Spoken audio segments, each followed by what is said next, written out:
This story begins in Paris because it's the birthplace of this incredible blue bike. It was here in 1973 the bike was built and sold to a great friend of mine. But to understand why I'm here, I need to take you on a journey that begins on the other side of the world.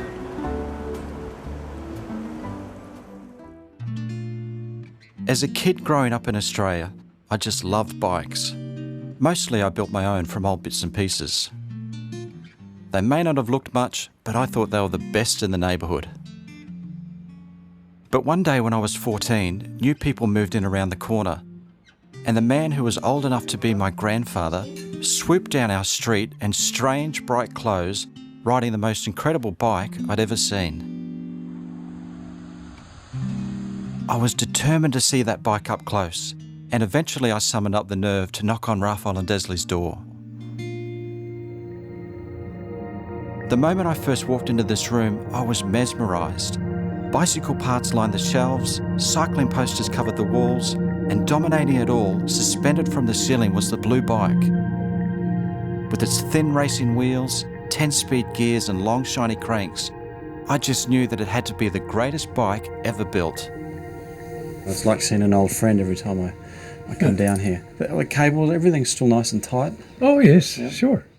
And the stories Raphael told me of his travels on the Blue Machine captivated me. As a recreational cyclist, he'd pedalled that bike everywhere, from the deserts of Africa to the open roads of Europe, and eventually to the suburbs of Australia.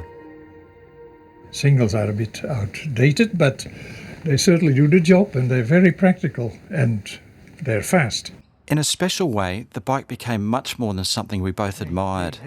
It formed a bridge, spanning the generations between us and drawing us together in a lasting friendship. This is the best photo, isn't it? Yeah, there's quite a story to it.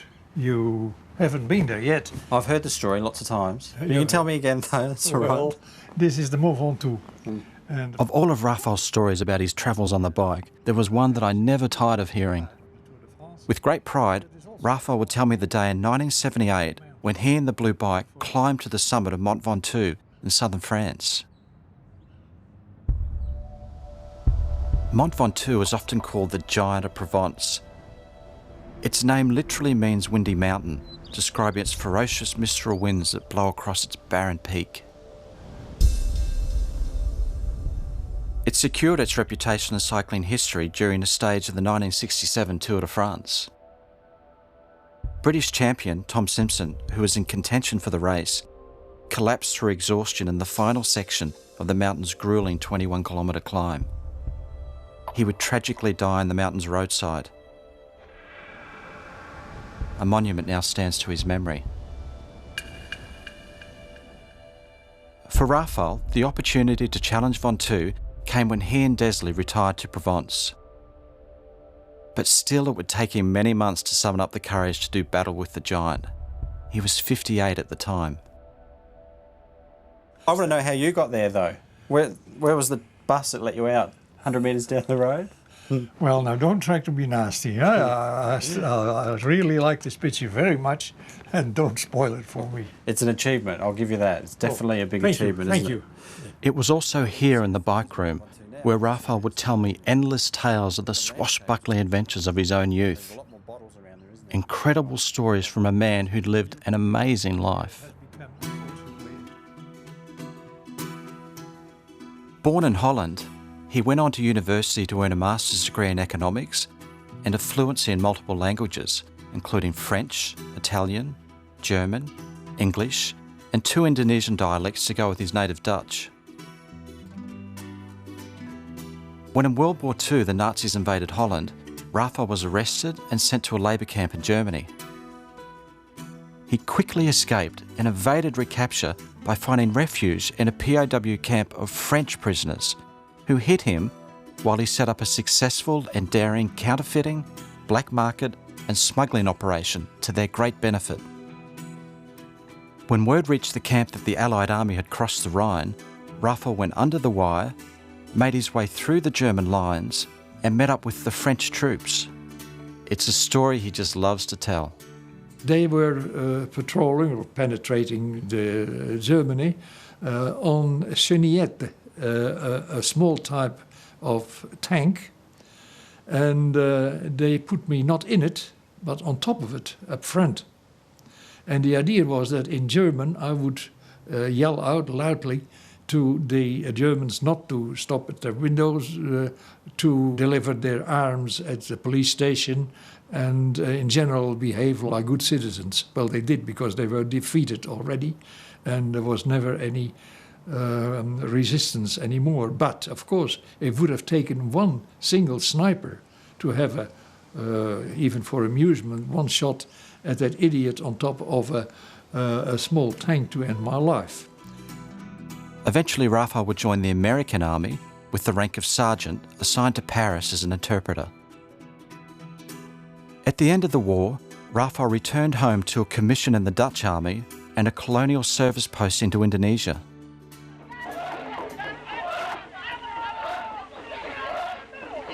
He was soon patrolling the most remote parts of the unmapped West New Guinea highlands, protecting missionaries, quelling tribal unrest, and undertaking the hazardous task of making the initial white contact with many natives, including cannibals and headhunters. In general, the first contacts with populations went all right. Most of the time you were being taken for ghosts. I used to patrol most of the time bare-chested, stripped to the waist. That, of course, sent out a message of no arms or anything. That didn't stop the fact, of course, that well hidden on my hip there was a 45. But it gave the impression to the people I'm coming as a friend, which was the case. So I had absolutely no hesitation in doing it, and most of the time it worked. Raphael spent 16 years in the Highlands, rising to District Commissioner and winning Dutch Royal Honours for his work. He then returned to Europe with his new wife Desley to embark on a career as an interpreter and then social attaché with Dutch embassies in Tunisia and Turkey. It was during this time that Raphael would have the blue bike custom built by a cycle shop in Paris, using only the very best parts and components.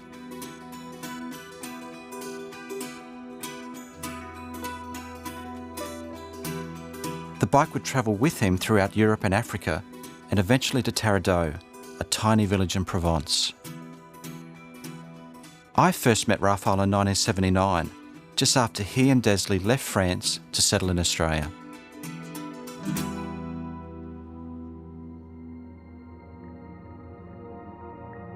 In the years that followed, my bike riding days would come to an end, but my friendship with Raphael would always draw me back into this room, which seemed to defy time by never changing.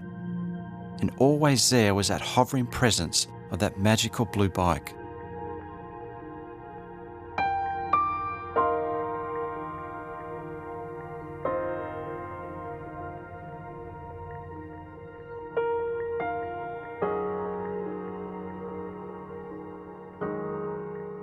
Tip the bucket out.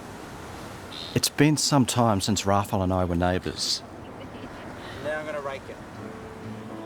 These days I have a family and a pleasant life on Australia's Gold Coast. There's a fishy. We'll put him in here. It's only now, as I approach midlife, that I can fully appreciate how friendships and individual people influence and guide us. In many ways, I'm sure that Raphael's endless stories in the bike room inspired me to chase adventure in my own life. I've travelled to remote and often dangerous places and have been guided by Raphael's often repeated philosophy of seizing the challenges that life offers. We don't see each other as much anymore, but I never miss the opportunity to spend time with him every July when the world's most famous cycling race begins. There's a move here. This is Bill Lockie. Martin Armstrong has to respond to this one. And Armstrong says, you do it to me and I'll do it to you. And he's reacted immediately now. And you never ruffle the demonstration of strength, that's what it is. There it is. as he makes his move. And look who goes, Armstrong, and look who follows, Jan Ullrich, but not as sprightly. There he goes. Yes, oh, absolutely. Yep. Yeah, he got. Oh, he's gone. Bordel de Dieu, c'est pas vrai ça. What did he hit? Let's have a look at this now. I still is unclear here exactly what happened. I can't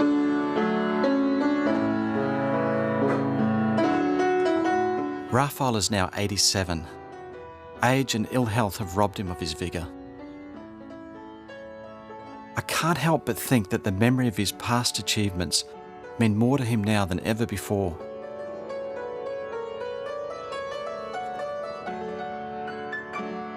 Over the past few years, cancer and a heart condition have brought him painfully close to death. He has defied doctors by surviving longer than they thought possible. But the truth is, he has very little time left. He's asked me many times to take the bike and enjoy it, but I never have. For me, that would signify an ending, or the beginning of the end.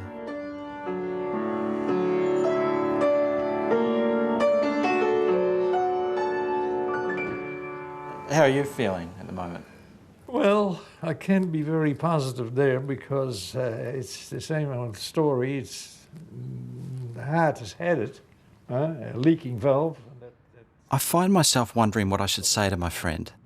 It can only get worse. How do you thank someone for years of friendship? Or a hangover. How do you let them know that they've made a difference in your life and that because of that they'd never be forgotten? Which limits all my. And that's when I came up with this idea.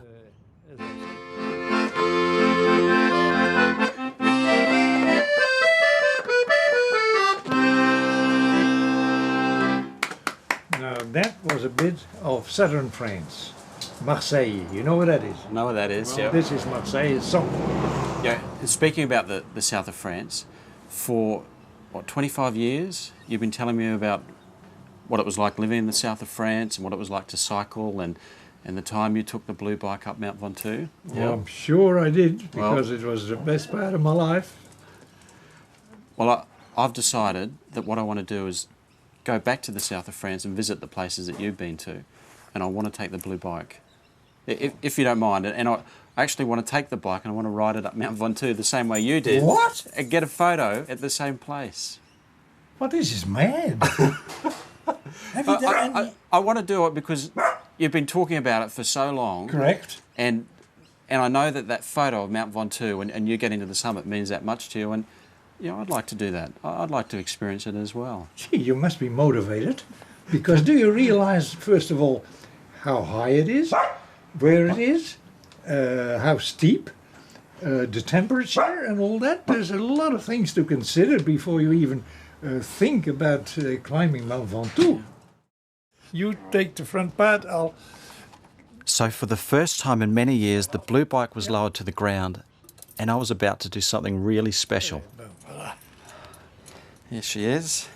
All right, now what you need is a test ride.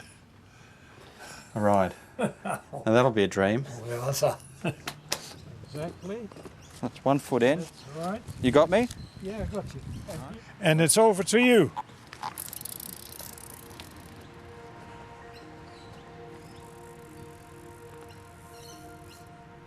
They say you never forget how to ride a bike, but I can tell you, when you haven't been on one for over 20 years, it does seem hard to remember. I think you got longer legs than me. The seat's just a bit high. All right, yeah, that can be corrected easily. It feels pretty far. Hey, and don't forget to change gears, eh?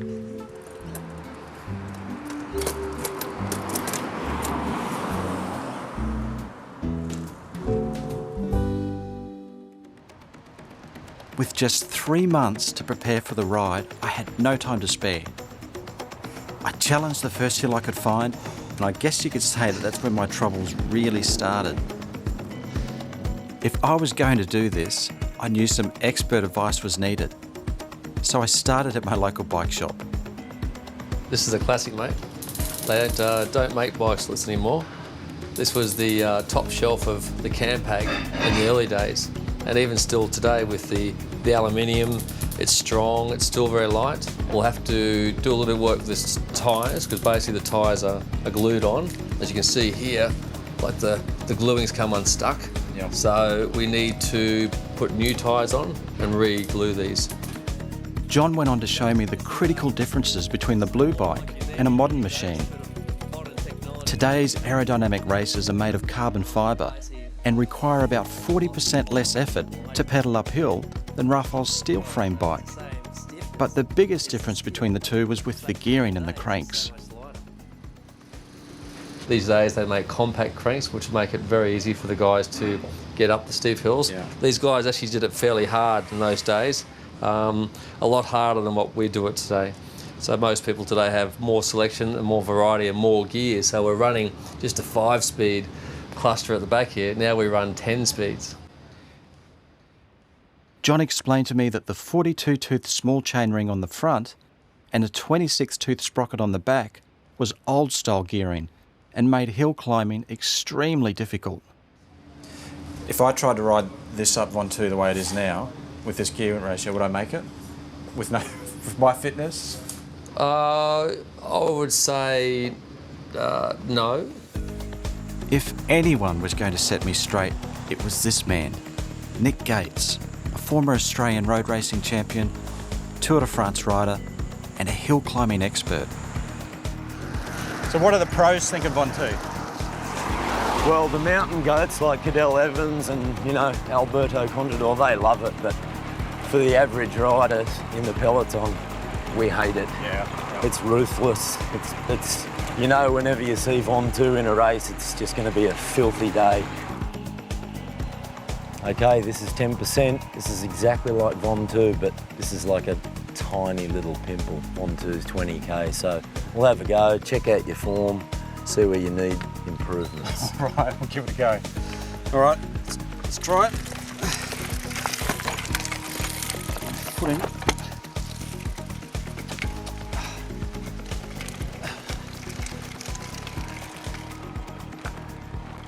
Yeah, so the best go when you're on a climb like Von 2 is sit down and pedal. If you try and stand up, it just breaks your rhythm because you've got to remember you're going to be climbing for a few hours. Yep. And by looking at you, it's going to be a hard struggle for you, just quietly. You've got a bit of work to do. This is where it gets tough here. I couldn't do this for a couple of hours. No. A couple of seconds, Just kind of lean into the pedal and pull. Yep, that's the way. Tell me you're finding this kind of difficult. It's steep, no doubt about it, but we're going probably as slow as you possibly can before you fall off. So, I think I'm done. Done? See at the top. Yeah, see at the top.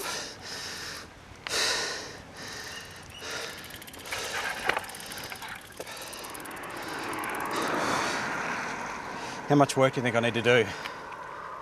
You got a fair bit of work in front of you from now to then, but you got times on your side, so if I was you, I'd start immediately. Lots of hill work? Try to, yeah. Yeah. Try and do some flat rides, a couple of hours and go into the hills because you're going to need that strength when you get to Von 2. But I can make it? At the moment, I don't know if you'd make it. I honestly don't think you'd make it, but like I said, you got time on your side. Yeah. All right, I'll start doing the miles. All right.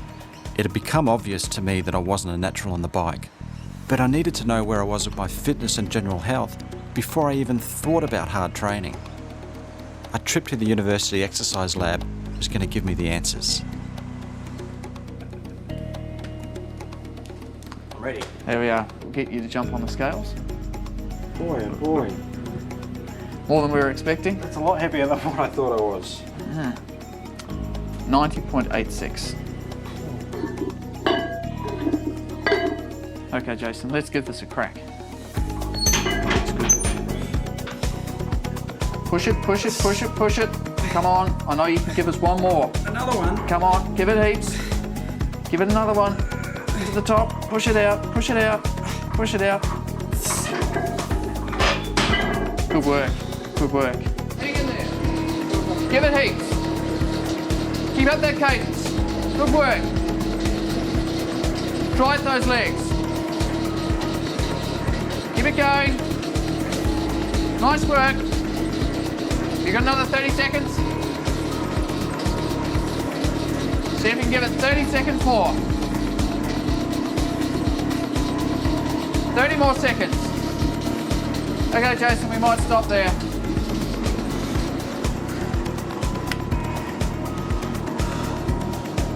Nice work, Jason. Hard work. Edge of the spin. It's really tough. How do the results look? Well, we've got a bit to discuss. Firstly, your BMI result. And the value that we calculated today was 29.4. So what does that mean? Well, that puts you at the upper end of overweight and bordering on obese. Bordering on obese? And I'm afraid the news gets worse. What we calculated for your rating for your 1RM strength test on the leg press. Which I felt pretty good on. Yes. What we calculated, the value that we calculated doesn't mean too much on its own, but when we compare it to the rating scale, it puts you below poor.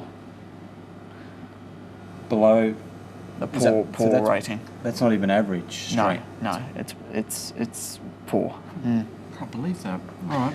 The news isn't quite so bad for your fitness.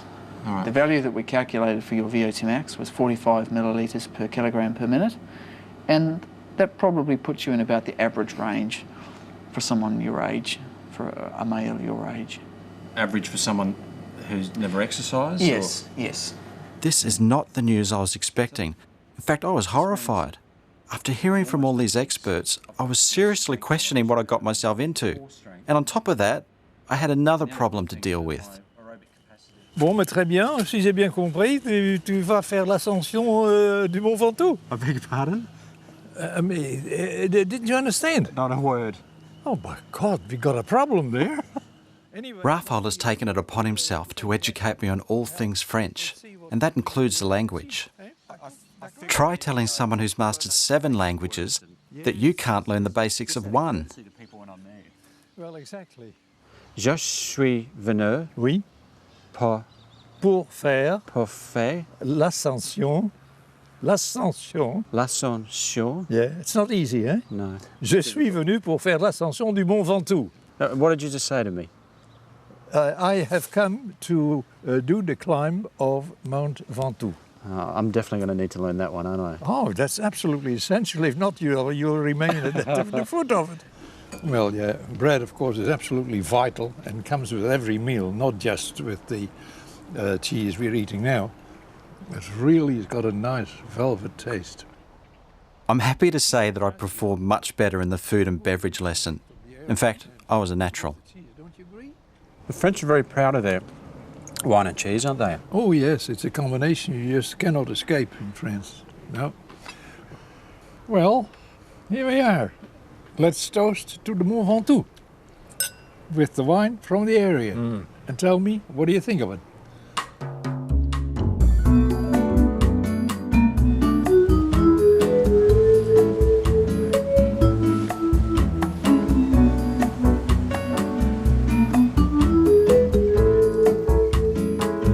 Okay, so now you know what brought me to Paris.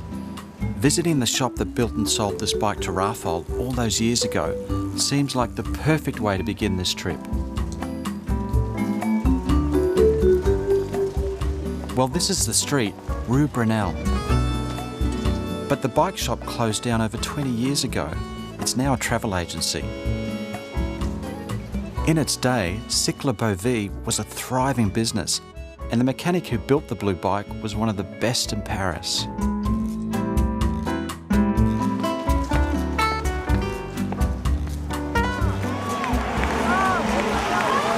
When it comes to bikes in Paris, there's one thing that hasn't changed, and that's the amazing spectacle of the Tour de France riders pedalling down the Champs-Élysées on the final day of racing. And I managed to see it. Or sort of, anyway. With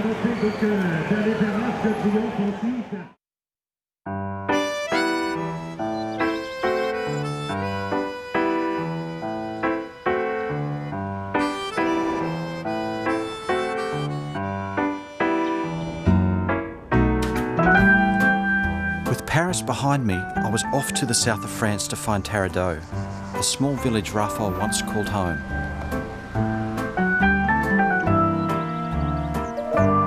I've been hearing about it now for over 25 years, and in that time, Raphael has always described life in Taradot as sheer bliss.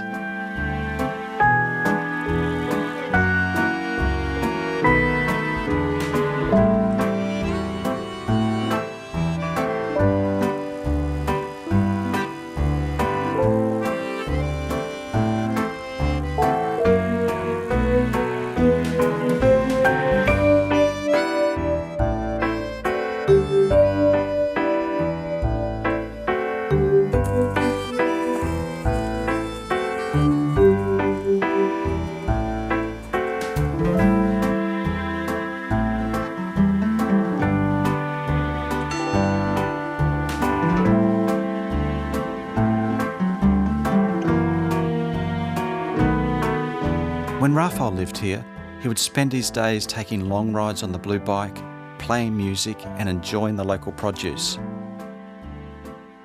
Back then, the population of Taradot was just 150. Now it's almost 2,000.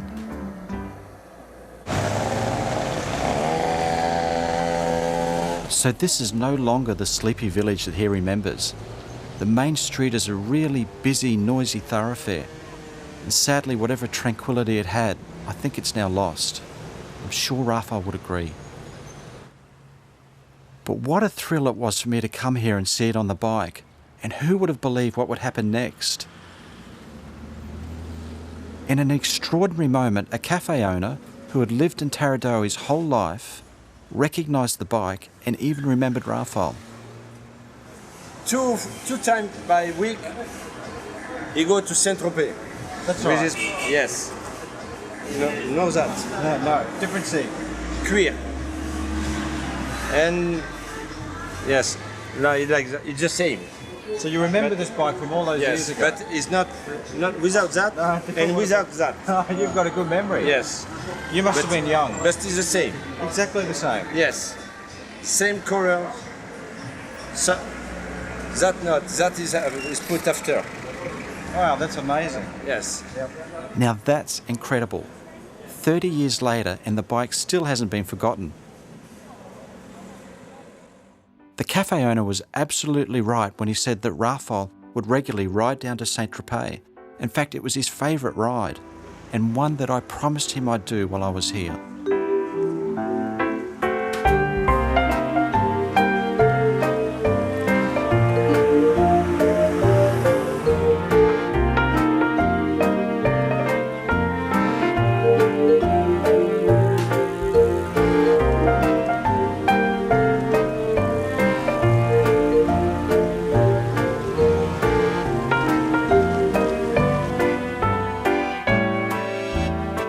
This is a great way to experience the beauty of Provence, but I completely underestimated the distance I'd have to pedal. By the time I rolled into Saint-Tropez, I was exhausted. Raphael's 6-hour ride would take me 2 days to complete.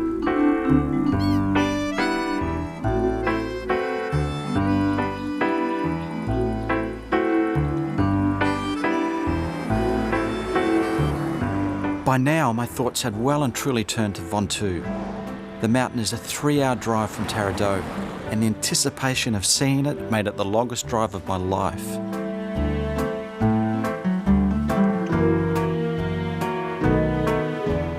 If you've been wondering how I've been coping with the language, I would say pas bien, which means not well.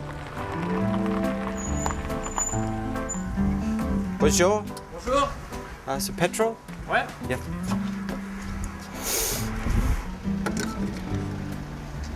Il est beau votre vélo, hein? It's a very old bike. Yep. The classic. C'est pas jeune, hein? Yep. I've come here to ride the bike up the mountain.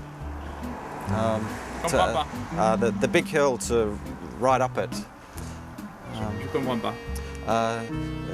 Je suis venu Oui. pour faire les ascensions du Mont Ventoux. Ah, c'est très dur, hein, vous êtes fous, hein.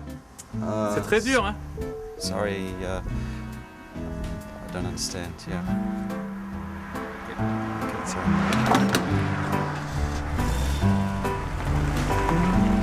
You would think that by now I would have learnt not to tell people about my plan to ride Ventoux. It seems that everyone thinks I'm mad. Well, I still might be crazy, but I did address some of my physical shortcomings. And to tell you how I did this, I need to take you back 12 weeks.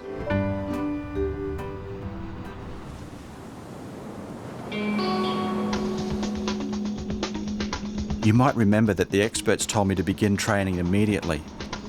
Well, I did just that, and it took me just a couple of days to realise that I didn't have a clue what I was doing. I needed professional help, so I turned to this man. 3, 2. Marcel Bankston from MB Coaching is known as a genius when it comes to peak performance cycling training. He's a tough character, he demands commitment, and he laid down the law in our very first meeting. Yep. Okay, that was good. Well, if you want to try and tackle this mountain in 12 weeks, you're going to have to train harder, train hard. You're going to have to train really, really smart. You're going to have to be disciplined. And if you cannot apply yourself, mate, listen, I'm not the coach for you. Now, around here, they call me the commando. And if you'd like to know why, because what I say goes. Pull up and push down, one motion, pull up, push down, one motion, up, down, keep the upper body still, keep the back still, focus on climbing. For the next 3 months, Marcel did everything he could to turn me into a cyclist. He coached my mind as well as my body. You've got to maintain 155 to 160, that's the heart rate you've got to work at. With the help of the latest science and technology, he pushed me harder and further than I ever imagined possible. It was the toughest 12 weeks of my life. Focus, okay? 10 seconds, come on. That's it, 5 seconds, we are just about there. Come on, 3 seconds. Come on, keep it continuous. I can see the speed dropping off a little bit. Keep it together, come on, grit your teeth, come on, you gotta push it, come on, all the way, come on, you gotta push it all the way. I'm just setting up the altitude now to 2,000 meters. And this is gonna be the altitude when you get to the top of Mount Ventoux. Pick it up, up. Come on, you gotta pick it up. Come on, up. That's it, come on, maintain. Come on. On the final day of training, Marcel introduced me to a virtual Ventoux, an electronic and physical simulation of every metre of the legendary climb. The reality of what I proposed hit me like a brick wall. It left me feeling gutted. Come on. What are you doing? It's too hard. Mate, you have to be really, really focused. Mentally, if you want to get up this climb, you're going to have to focus on what you're doing. You really have to talk yourself to, because you can do this. Mate, no, you're going to have to do it. If you want to get up, mentally, you've got to talk to yourself and say, listen, I can do this. By the session's end, the very thought of confronting this mountain filled me with fear. You really have to keep yourself focused.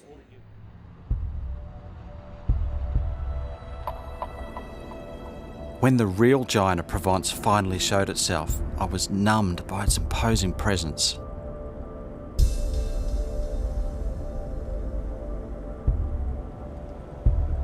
Driving up its slopes, I didn't expect to see any bike riders. Then a small group of slow pedalling cyclists appeared. Around the corner there were several more, and they just seemed to keep coming one after the other.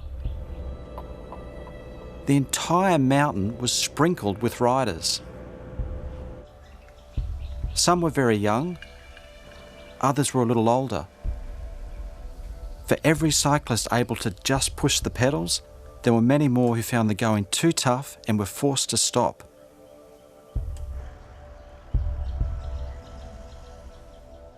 The determined battled on by foot.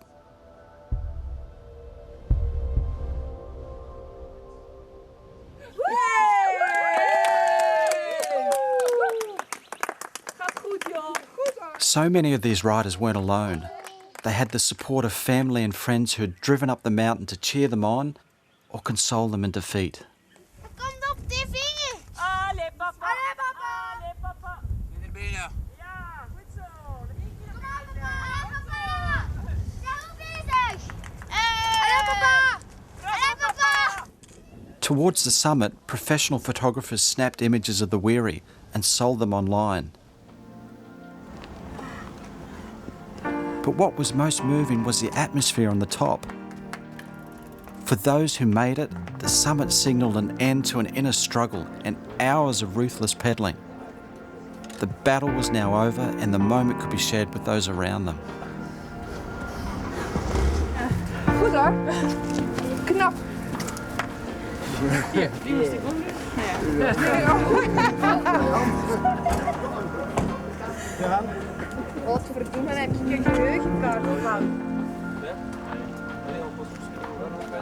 Times certainly have changed. When Raphael rode this mountain in 1978, he certainly would not have shared the road with so many recreational cyclists. Only the seriously fit and strongest would have dared to challenge the mountain on the old-style machines. Every year, thousands of people travel from around the world to test themselves against Ventoux. Come on, Dean, nearly there! Craig Entwistle runs Velo Ventoux, the region's most popular cycling holiday tour company. You've cracked it. Superb. Absolutely brilliant. Come on. Stand up. Come on, push the pedals. Come on. People come to us here at Velo Ventoux because they have this dream to climb Mont Ventoux. We can help them do that in every way possible. We get such a wide range of abilities, people from all over the world. They just have this one thing in common. They want to climb Mont Ventoux. It's sometimes a lifetime dream. We just help them do that. Ride the bike. How's that? Superb. Absolutely brilliant. Yeah? I came here expecting to see a barren wasteland, devoid of life, and instead I've seen the opposite.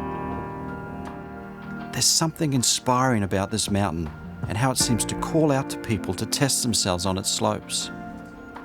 For many, the motivation for coming here is very personal, and the achievement of making it to the top is celebrated in very different ways.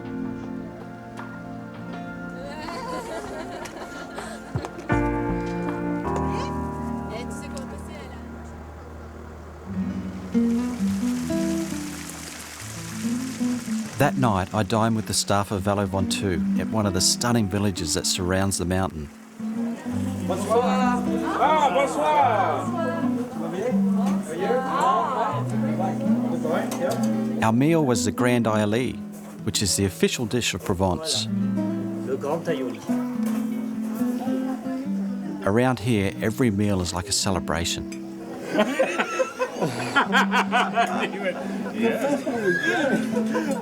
Joining us was Patrice, a local paramedic, who seemed really happy to tell me that 3 to 4 people die per year trying to ride Ventoux. Mostly, he says, they're people like me, middle-aged tourists who drop dead from heart attacks. How comforting that was to hear. Ventoux with this? With that gearing? With the 42? I'll have to ride it in a 42. Yeah, that's all I've got. You're crazy. Oh, too hard, do you think? With this bike, with 42, you climb Ventoux? From Bedouin. From Bedouin? Yep. You're crazy. Crazy? Crazy, very crazy.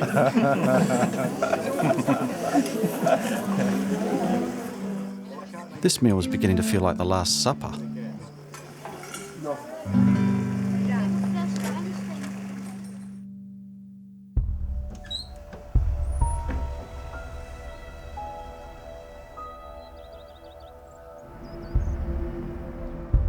The next morning, Ventoux was waiting for me. Huge and intimidating. Is it too late to ask what I'm doing here?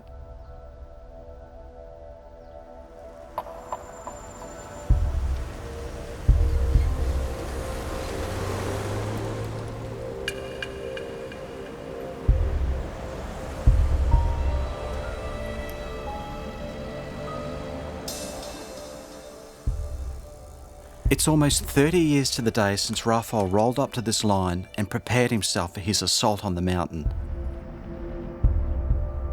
Now that I'm here, I desperately want to make it to the summit without stopping. If I fail, I feel like I'll be letting our friendship down.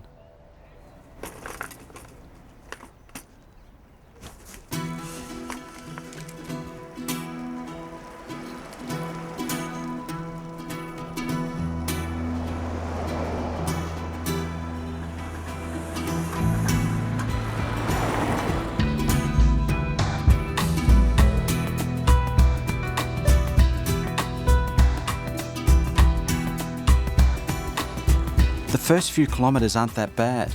I'm already in the easiest gear and it's manageable. But Vontu is playing with me as Raphael warned me it would. Suddenly the gradient kicks up and everything gets harder.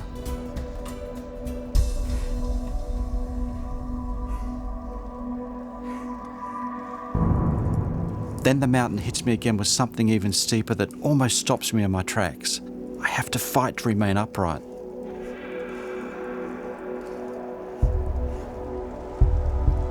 I've been pedalling like this for almost 45 minutes and my legs are really feeling the load of this difficult gearing. I'm desperately trying to find a rhythm I can maintain, or it will all end here.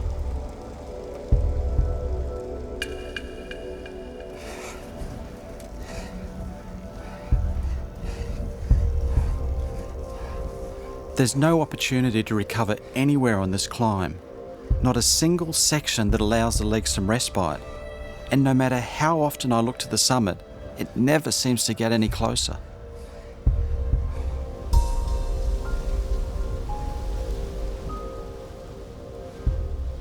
I'm battling thoughts that I can't make it. Then I realise that in my life, like most of us, I've given up on occasions when things got tough.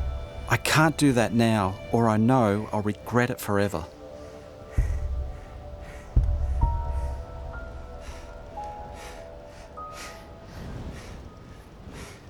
After 1.5 hours of this back-breaking work, I feel absolutely exhausted. I struggle to the next corner, only to face my worst nightmare.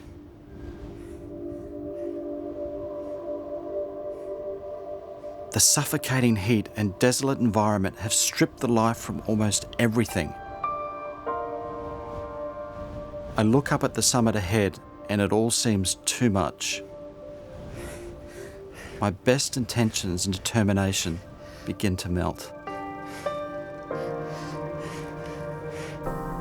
And then I just snap. My mind lets go and my legs follow. I'm so tired, I just want to stop and rest. I know I'm only moments away from being beaten. The summit hangs in the distance, reminding me that this is not the first time the mountain has made me feel this way. What are you doing? It's too hard. Mate, you have to be really, really focused. Mentally, if you want to get up this climb, you're going to have to focus on what you're doing. You really have to talk yourself to, because you can do this.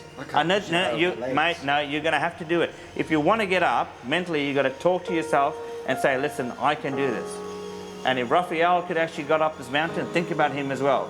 He said to you that you really have to keep yourself focused all that you cannot stop now. If you stop, that's it. You've had it.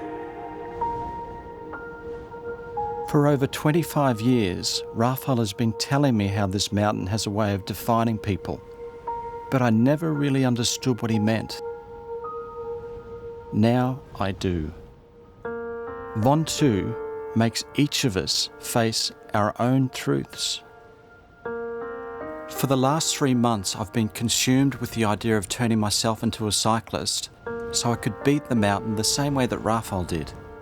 But I'm not a cyclist. I'm not Raphael. I'm not really here to beat the mountain. I realised that was never really what this journey was about. I came here to share something very special with a friend and to embrace the challenge Vontu offers me. And that's enough to keep me pedalling.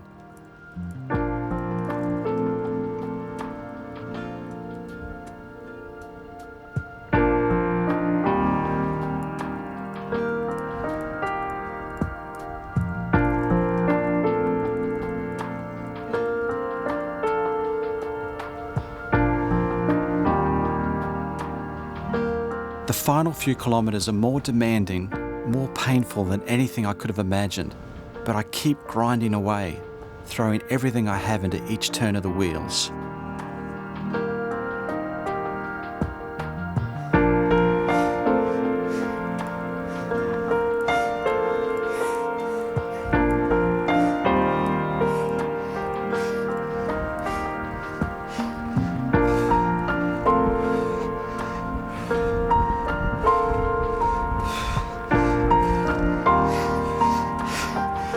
As I finally reach the summit, I know I'm telling my friend that he will never be forgotten and that my life is richer because of his friendship.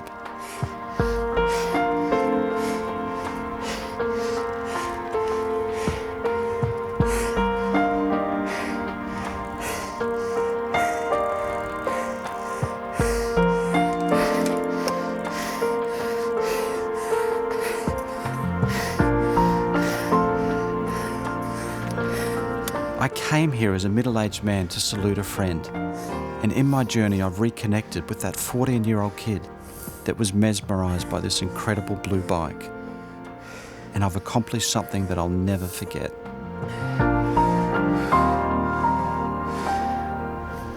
It's been the perfect way to celebrate a wonderful friendship.